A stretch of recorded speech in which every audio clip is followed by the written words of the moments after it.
Let's talk about how to calculate the surface area of a composite three-dimensional solid.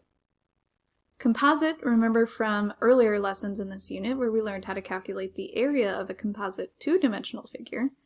A composite is just two different shapes put together to become one new shape.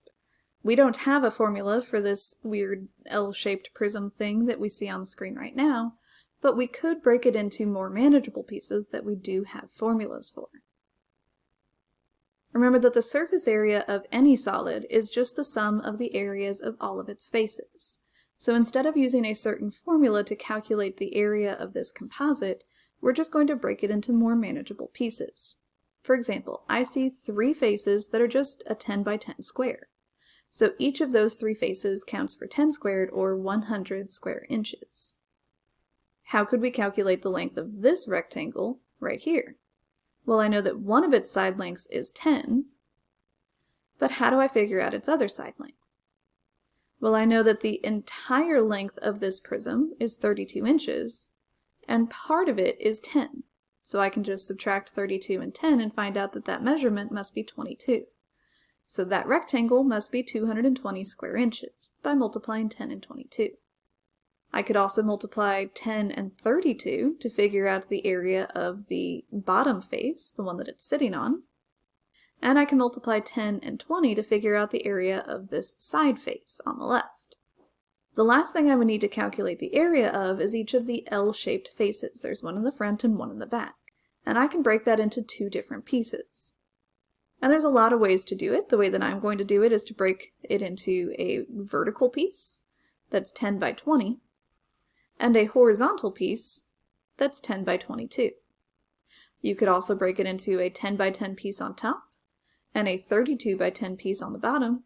There's a lot of ways to break this up, but either way you should get to an answer of 420 square inches for each of the L shapes. So to get to our total surface area, I need to add up all of these surface areas that I just calculated. So there was 3 of the 10 by 10 squares that were 100 square inches each. There was one 220 square inch piece. There was one 200 square inch piece.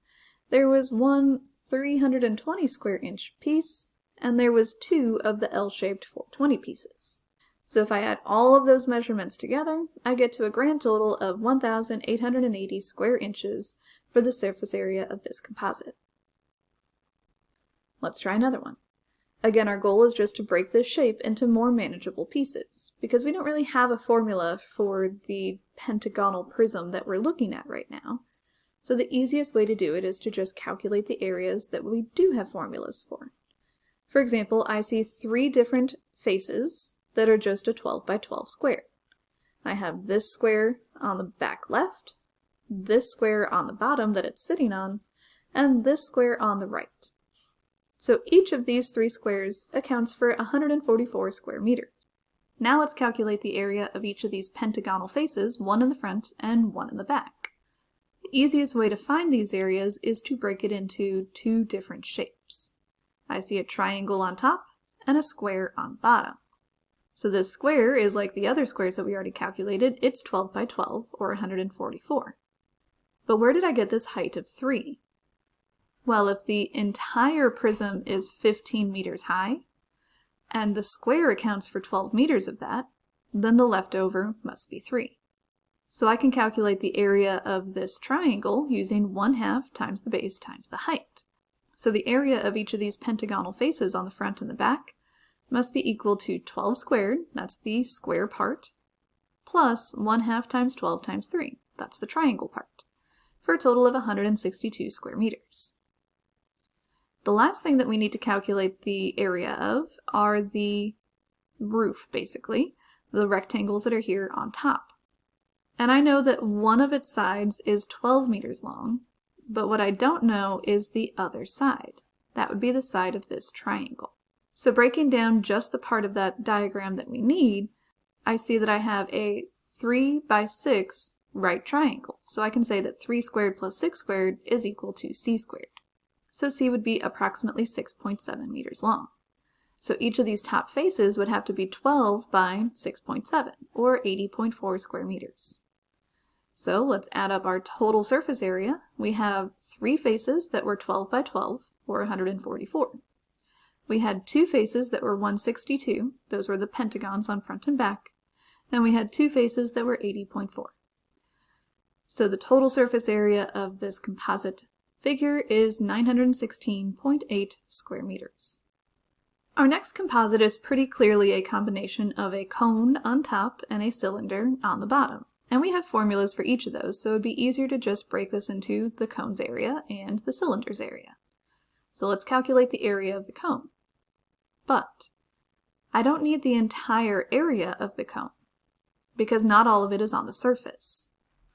The circular part of the cone is actually inside of the composite figure, so I don't need the entire surface area formula, which would be pi times the radius squared plus pi times the radius times the slant height.